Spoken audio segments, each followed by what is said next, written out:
ওরা ওইদিকে অনেক কচ্ছপ ছিল।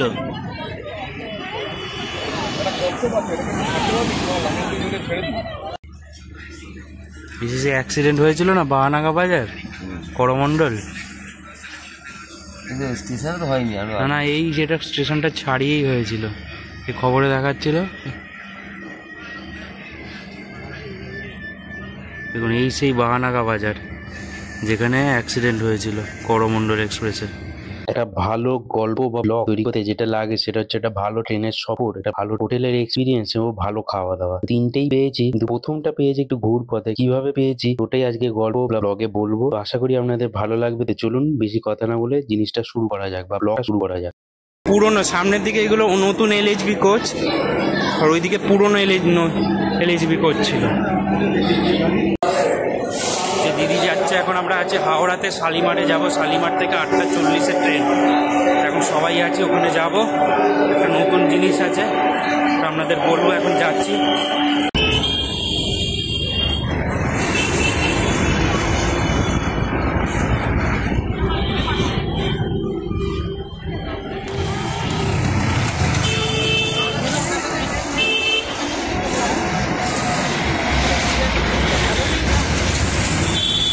করে যাচ্ছি শালিমার স্টেশনে, বাকি সবাই এখানে গিয়ে শালিমার স্টেশন বাইরেটা আপনাদের দেখাচ্ছি। শালিমার স্টেশন, ওখানে একটা মন্দির আছে।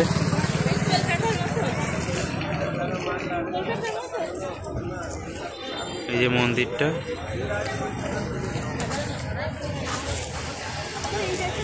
স্টেশনে ফুড কোর্ট, ফুড প্লাজা, এখানে আপনারা খেতে পারবেন বা স্টেশনে বসেই। কোনো অজানা ব্যক্তির কাছ থেকে কিছু খাবেন না যা আপনাকে বেহুশ করে আপনার সবকিছু লুট করতে পারে। এখানে এখন আছি, এই যে চা নিয়েছি, এই যে সবাই বসে আছে এখন।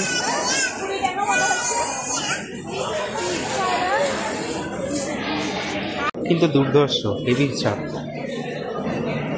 এই যে আমরা এখন প্ল্যাটফর্মে, আমি আর দিদি যাচ্ছি। আপনাদের বলেছিলাম একটা জিনিস হয়েছে, আসলে আমাদের 4টে টিকিট 6টার মধ্যে কনফার্ম হয়নি, তো ওটাই টিকিট সঙ্গে কথা বলতে যাচ্ছি। জেনারেল কেটেছি, যাচ্ছি টিকিট সিট ম্যানেজ করার জন্য। পুরোনো সামনের দিকে এগুলো নতুন এলএইচবি কোচ, আর ওইদিকে পুরোনো এলএইচবি কোচ ছিল। এই যে আমাদের নিয়ে যাবে ওয়াপ 5 লাল রঙের, সাঁতরাগাছি কার্সেডের।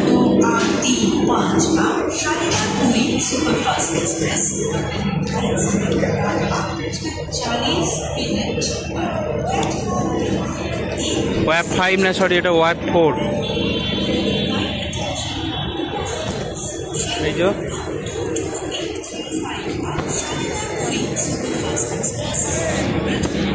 এই হলো বাথরুমের রিভিউ। এই হলো এটা পুরোনো এলএইচবি কোচ, নতুন এলএইচবি কোচ একটা দুটো আছে, S1 আর 2 জল আছে এখন। আর এটা হলো আয়না। আমি হাঁপিয়ে গেছি, সেই প্রথম ওদিক থেকে ছুটে ছুটে এসেছি, হাঁপিয়ে গেছি। আপনাদের দেখাচ্ছে এই যে হ্যাঙ্গার, জামা কাপড় রাখার কোনো হুক নেই।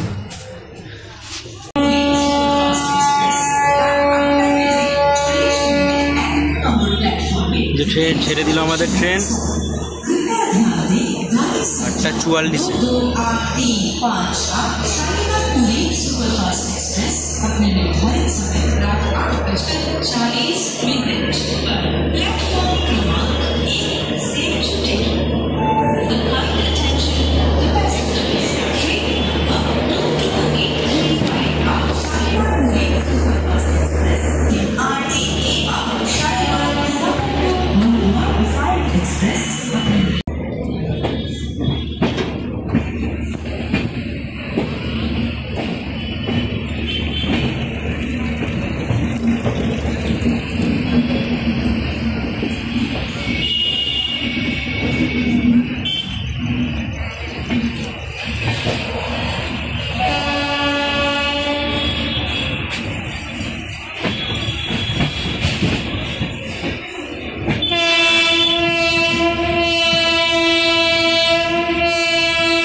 খাবার পরোটার তরকারি।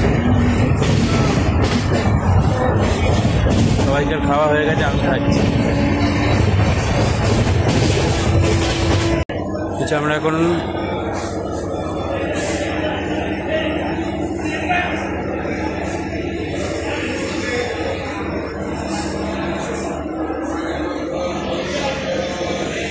ট্রেন নাম্বার 22,835 শালিমার থেকে পুরী। আমরা এখন 112 কিলোমিটার পর অতিক্রান্ত করে এখন খড়গপুরে আছি।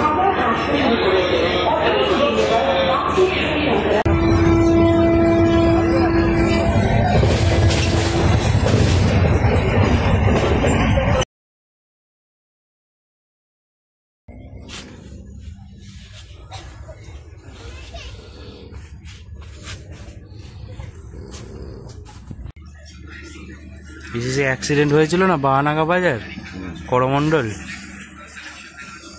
স্টেশন তো হয়নি, না না, এই যেটা স্টেশনটা ছাড়িয়েই হয়েছিল, এই খবরে দেখাচ্ছিল। দেখুন, এই সেই বাহানাগা বাজার যেখানে অ্যাক্সিডেন্ট হয়েছিল করমণ্ডল এক্সপ্রেসে।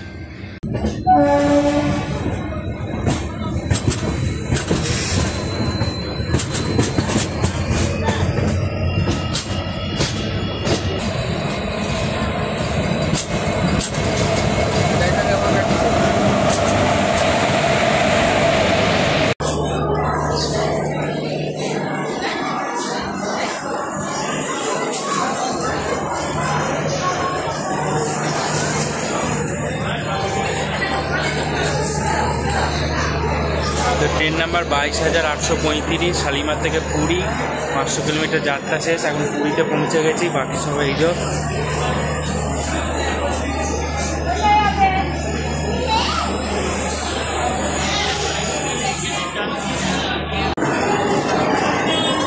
পুরী স্টেশন। দেখুন পুরী স্টেশনটা দেখুন।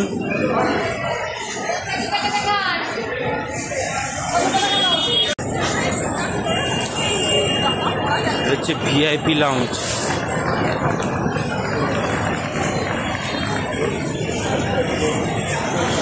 এসেছিলাম তখন এগুলো সব কাজ হচ্ছিল, এখন পুরোটা কমপ্লিট হয়ে গেছে।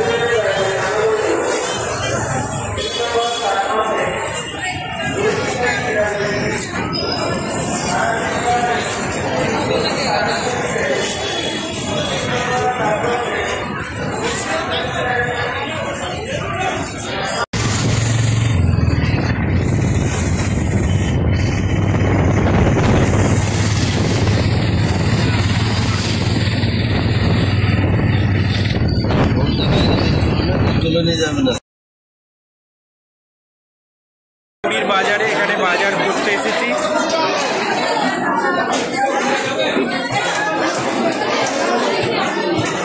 মাইকটা ঘরে রেখে ফেলে এসেছি, ঠিক করে দেখাতে পারছি না, আওয়াজটা একটু কেটে কেটে আসতে পারবেন, একটু অ্যাডজাস্ট করে নেবেন।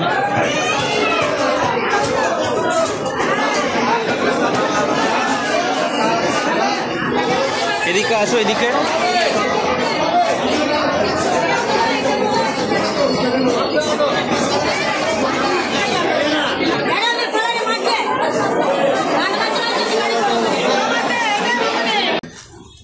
আজ আমাদের টিফিন এটাই, পরোটার তরকারি। ওই খাচ্ছে এখন। সব জলই ভালো জল, সব জলই খেতে পারবে। এখন যাচ্ছি হোটেলে। এই যে তেলগুলো, এই যে মোদি কেয়ারে মার ইউজ করে, বাড়িতে সবাই ইউজ করে, বাড়ি থেকে আনতে ভুলে গেছি, ওটাই আনতে এতক্ষণ দেখেছিলাম, বাড়ি যাচ্ছে।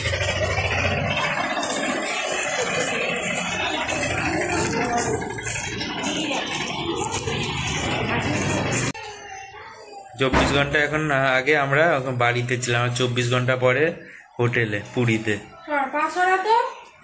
আবার 24 ঘন্টা পরে এখানেই থাকবো। কোন কি অবস্থায় থাকবো জানি না, মানে ঘুমাবো কি ভাত খাবো কি জানি না। এখন বসে আছি, খাওয়া দাওয়া হয়েছে, দুপুরে লাঞ্চ হচ্ছে পম্পের মাছ ঝাল আর মাংস, দেখাতে পারিনি, খেয়ে নিয়েছি আগেই, খিদে পেয়ে গেছিল। তো খিদে পেয়ে গেছিল তো তাড়াতাড়ি, কালকে সারা রাত জেগে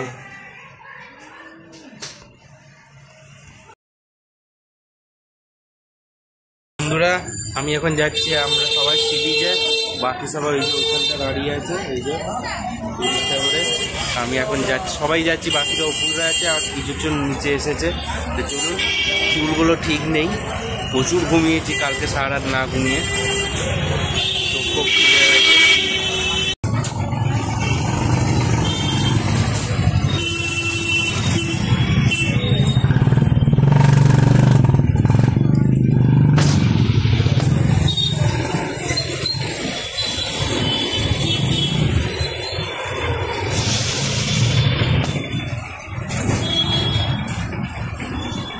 বৃষ্টি হয়েছে, বাড়ি খুব বৃষ্টি হয়েছে।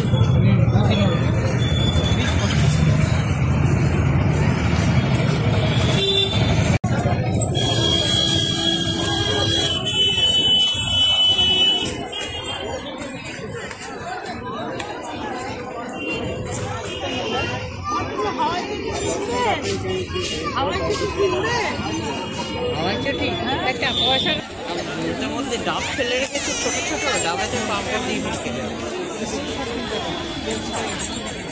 সেই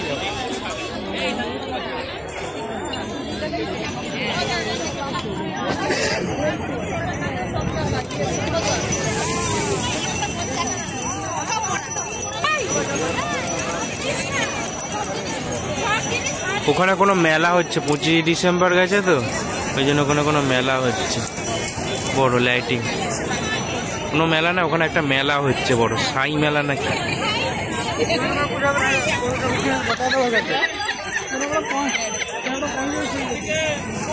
দেখুন সি বিচটা পুরো জমজমাট, ভিড়ে ভিড় একবারে।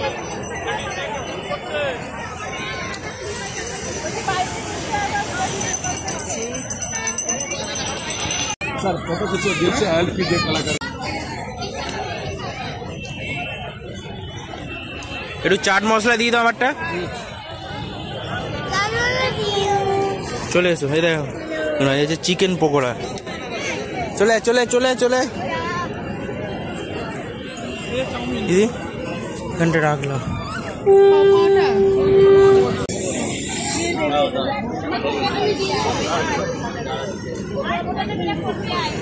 বেঁচে আছে না মরে গেছে কোলা? ওইদিকে অনেক কচ্ছপ ছিল।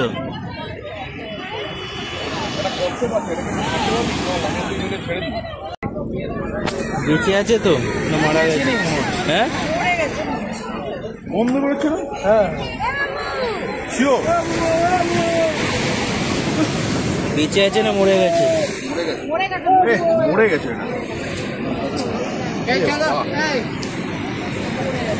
চোখ দিয়ে বেরোচ্ছে,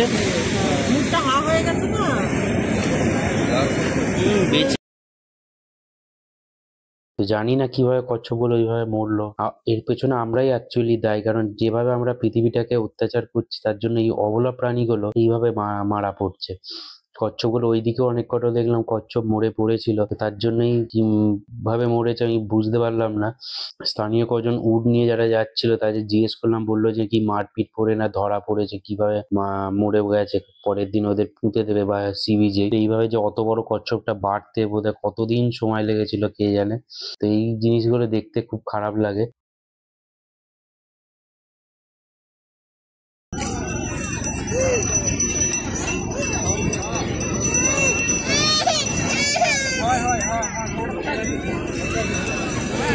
ওঠ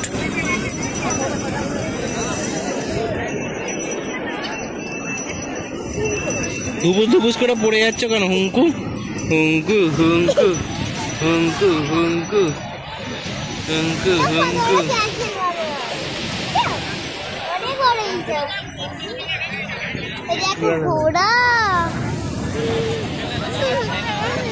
বস না রে, তুই বসবি না?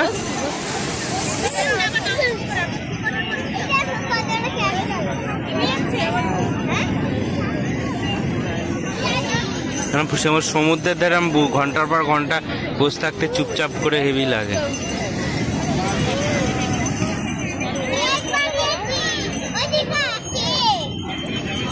থাঙ্কা থাঙ্কা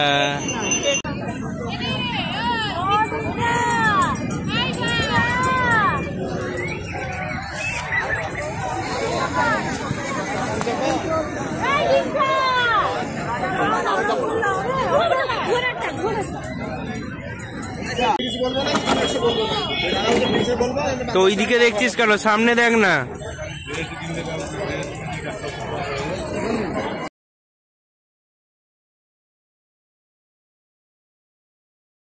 এই